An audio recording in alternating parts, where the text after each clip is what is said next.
novel. And also George Orwell's, I don't know if you can see that, 1984.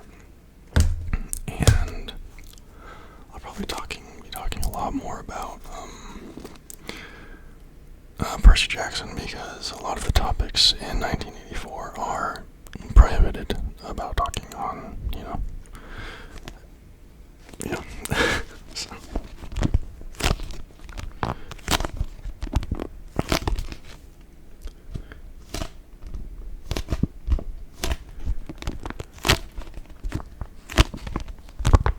I think I first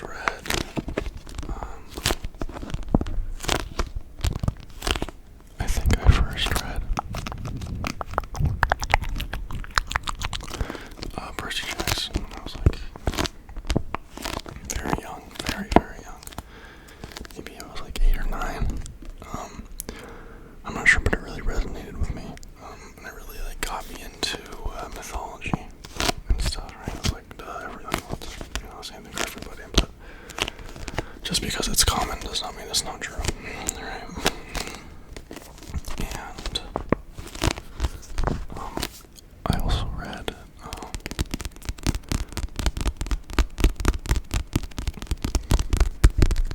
also read I've read every single series except for the Magnus Chase series by Rick Riordan, the Norse mythology series.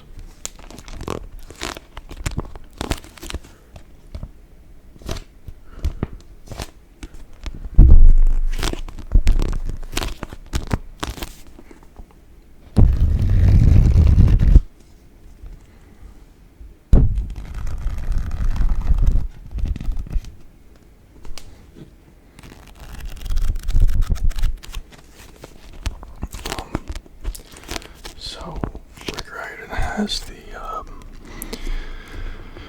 Greek series, the Roman series, and then the Heroes of Olympus series, which is a combination of them. And then he has the Kane Chronicles, and then he has I think they're called like the Tales of Asgard or something. I'm not sure. But the Kane Chronicles is the Egyptian, and I think that was probably my favorite one. Like some of the, I don't know, just the themes of evil and, things of that nature were first introduced to me in that book. I remember,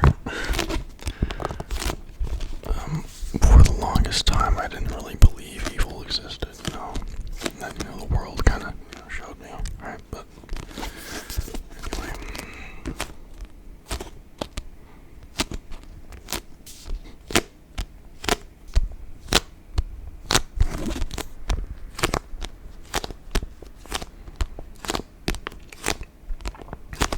I remember in, I think it was the third Kane Chronicle, it was talking about how chaos doesn't like order, because it exists to oppose it, and, vice versa, right? And it was talking about how in Greek mythology, chaos is, symbolized by the deity Apostrophus. I don't know if that's how you say it, but it's like this giant serpent, that basically is supposed to swallow the world, and is driven away by the sun god every once in a while. But I think what I kind of got from that, and I'm kind of realizing that now just that I'm talking about it, is chaos and darkness has to be constantly fought away, or it will consume everything. You can take that literally, and I like to think of it more metaphorically, right? As in if you don't maintain in your own life, then it will become chaos very quickly. You'll be susceptible to that. Also, something really interesting. I don't know, just the way that they talked about infinity in that book. I remember, so they, in the book, right, I'm not sure how accurate this is to real Egyptian mythology. There are, I think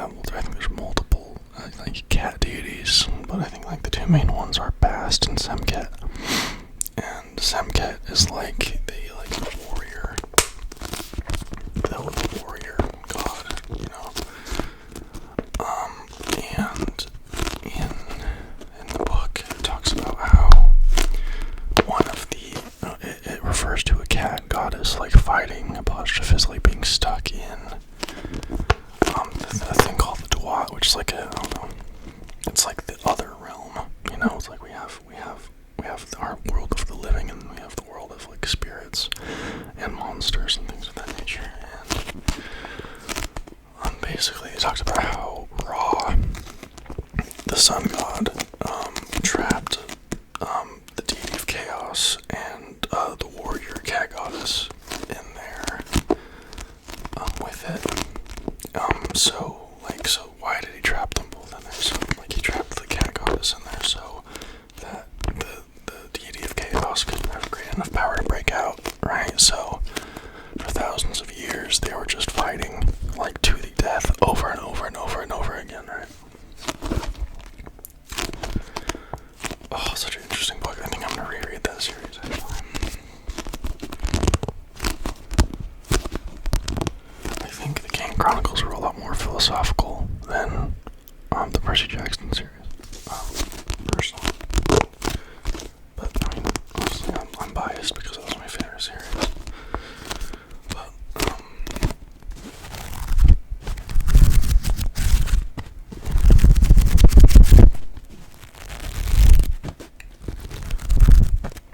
anyway, it turns out, like in the book, right, that the deity that was caught in there with the embodiment of chaos was not Semket, the warrior goddess, but Bast. And this was like a big reveal moment in the book because Bast had been like a character in the book with them the whole time, right? And she was a very normal, not, I don't know, I mean, it was a god, right? But like a very relatable character, right? And then it turns out that she had been fighting chaos for thousands of years, and she was locked in basically a box with it, right? That was so cool. I remember when I was reading that, I was getting like chills in my spine. And also, just the battle scenes in that movie, or not the movie, the book, are so good. I don't know, I feel like, in my adult life, I've been more drawn to like non-fiction books because I was like, why do I need to read fiction? I'm too cool for fiction, right? That's silly. Yeah. So. Oh, that's really sticky.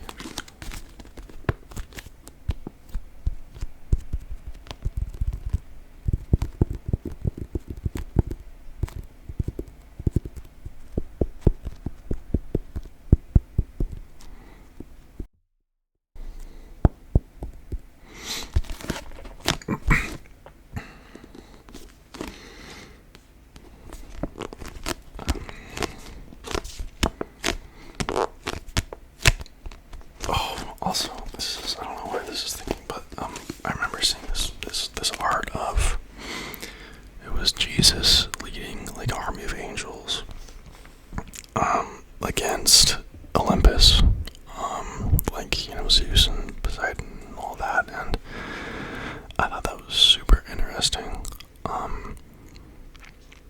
because it is literally, like, it's not, you know, I'm not saying that like really, you know, I mean, we can make that, you know, but culturally it did happen. Christianity did drive away, you know, that, right?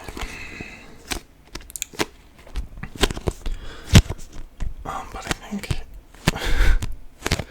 I think Christ is a much more benevolent, and, you know, like, I know, in my last video I was talking about how the God of the Old Testament is really harsh, but not as harsh as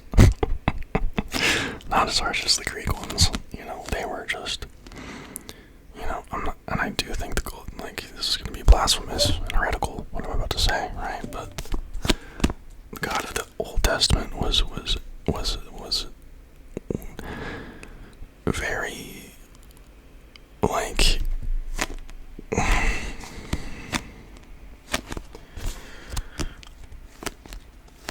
greedy and egoic and envious and yeah, and that's my perception of it, right?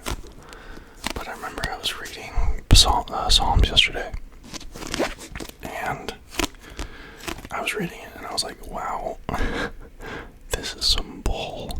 Like,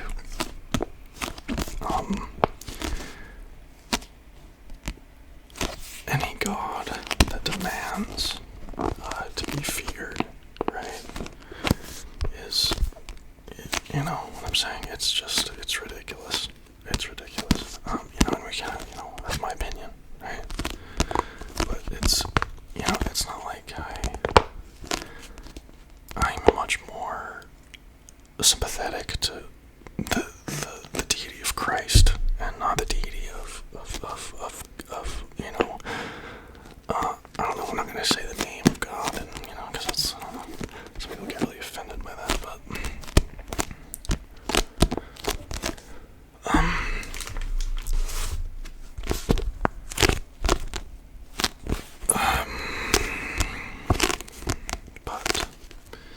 and I was reading, this is really interesting, actually, after that video, I was reading a comment about how, Jesus was like this,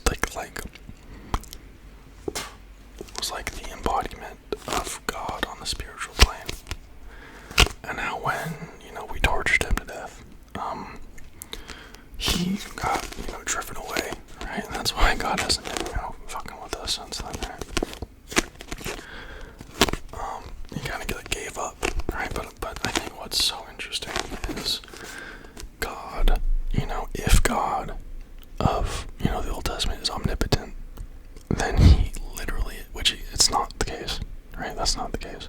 The God of the Old Testament is not omnipotent, because a being that is omnipotent would not be so rash and brash and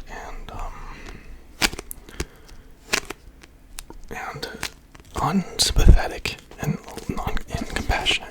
Maybe this perception will be, shattered as I grow and learn, but I don't think so. I have felt Christ, and I know that's like, what does that even mean, right? Christ is love. Christ is not judgment. Christ is not, oh, look at me being more righteous than you. Look at me, oh my God, like, oh my gosh, you better fear God. No. That's not what Christ is. And the people that perceive it that way have no understanding of it. It really irritates me when people, think they're being righteous by judging other people, and that's literally against the point. Love thy neighbor, love thy enemy. It's ridiculous. Sorry, it's one of spiel. I really like Christianity, but I really don't like. I don't like the moral high horsing that a lot of Christians do. I identify as Christian sometimes, I identify as Christian, I identify like Buddhist, I identify as Hindu. I just think that, there's so many, and what also is really irritating to me is, I followed this a reverend on Twitter, and he said, Christ is the only way to God. And I know that that's not true. I found God in multiple ways. One of them was like Shiva, I had like a vision of Shiva. And that was really interesting. And I think I have had just more interactions with Jesus, because I grew up Christian, and I I have a lot more exposure to that, right? So, but it's to say that all the other ones are not true is ignorant and ridiculous. Okay, if you say only mine is true, only my way of thinking is accurate, then you are lost.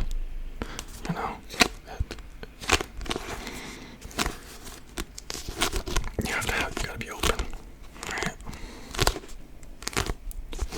To not want this to be a religious, whatever, but also I've read part of the I was like, oh my gosh, I agree with this. And then like, yeah, anyone that denies this is going to hell, or not, is a heretic, is a blah blah blah, start insulting them. It's ridiculous. That is ridiculous. To say I am right and I know all and you don't is silly. It's silly, right?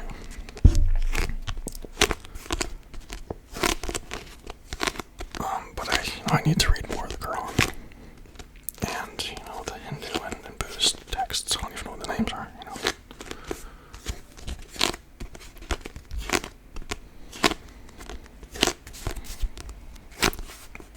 I hope I don't piss a lot of people off, but maybe you needed to hear that. Also, another thing that is irritating for me is like people that are like judgmental people, right?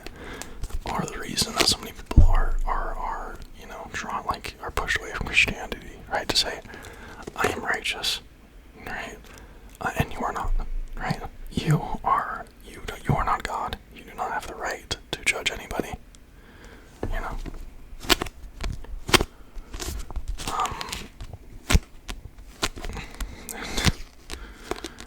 and this is why I like, Buddhist, because God is not some, and it's not in Christianity, but God is not some thing like apart from yourself. You are an incarnation of God. This camera that I'm using to record is an incarnation of God. This microphone is an incarnation of God. You watching this right now are an incarnation of God, right? And that's why I like Buddhism so much, because the God is the self, right? And we are all the self trying to experience itself, trying to understand, right? And that's, I think a lot of the religions are like a little slice of what is true, right? And you kinda gotta like cherry pick, right? Anyway, I was talking about Christianity and how the judgment in it drives away people.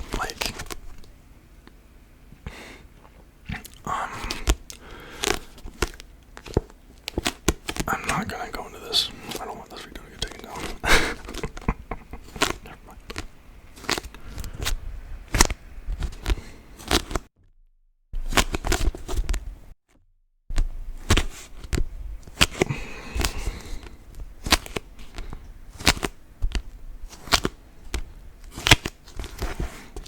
A really interesting thing is also Gnosticism, which is like a branch of Christianity, which entails the God of the Old Testament was the devil, and he was mad about creation and all that.